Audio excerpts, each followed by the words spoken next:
Next up, we're diving into the shocking story of the Delta plane crash in Toronto, which has left many wondering if air traffic controllers dropped the ball.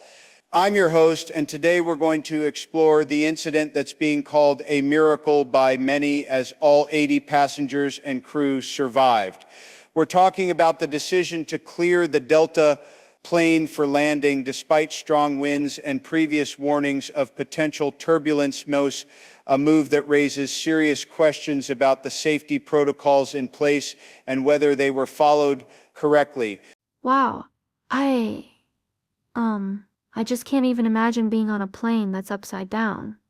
You know? I mean, can you explain to me, what happened in those final moments before the crash? Were the pilots aware of the strong winds, and did they take any precautions? Great question. According to reports, air traffic controllers had notified the pilots of 38 miles per hour wind gusts, which is, a significant amount of turbulence.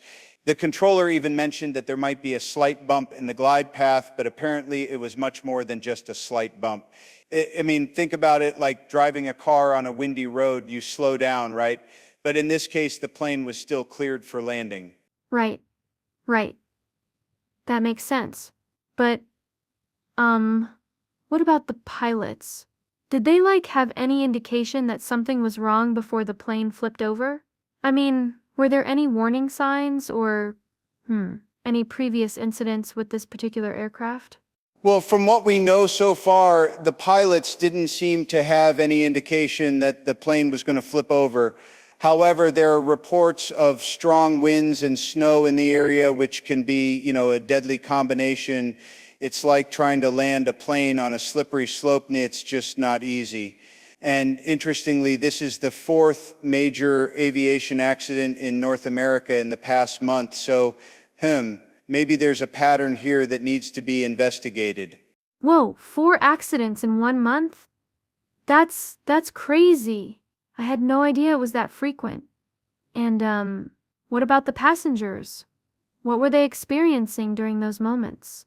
I mean, can you imagine being seatbelted and then suddenly finding yourself hanging upside down? Yeah, it's just unimaginable. According to passenger accounts, people were hanging like bats inside the plane, and it was complete chaos. One passenger described it as cement and metal everywhere, and another said it was like a scene from a horror movie. But despite all that, everyone worked together to get out of the plane, which is just amazing. That's so true.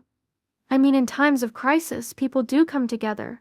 But, going back to the air traffic controllers, do we know if they followed the standard protocols for landing in strong winds? Were there any, deviations from the usual procedures? That's a great question, and it's something that investigators are looking into right now. From what we know, the controllers did follow the standard protocols, but just maybe, those protocols need to be re-examined in light of this incident. I mean, think about it like a recipe. If you're baking a cake and you add an extra ingredient that you've never used before, you might get unexpected results. Similarly, with air traffic control, if you have strong winds and you follow the same protocol as you would on a calm day, you might be putting people's lives at risk. Yeah, that makes sense. And what about the investigation? What can we expect to happen next? Will there be any changes to the air traffic control system? Well, the investigation is ongoing, and it'll likely take several weeks or even months to determine the exact cause of the crash. But from what we know so far, it's clear that something went terribly wrong and changes need to be made to prevent this from happening again. Maybe we'll see new protocols for landing in strong winds, or maybe there will be more emphasis on pilot training for these types of situations. One thing is for sure, this incident has raised a lot of questions about air safety, and we need to get some answers. Absolutely. I mean, as a passenger, you just assume that everything is going to be okay, but, incidents like this make you realize that there are so many factors at play. And right, it's not just about the pilots or the air traffic controllers, it's about the entire system and how it works together to keep us safe. Exactly.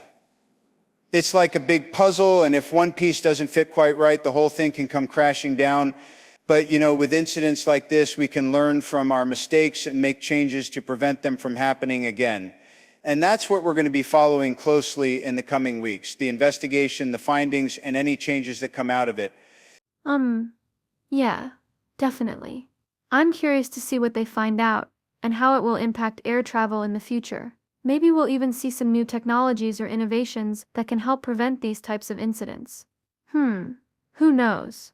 The future of air travel is going to be interesting, that's for sure.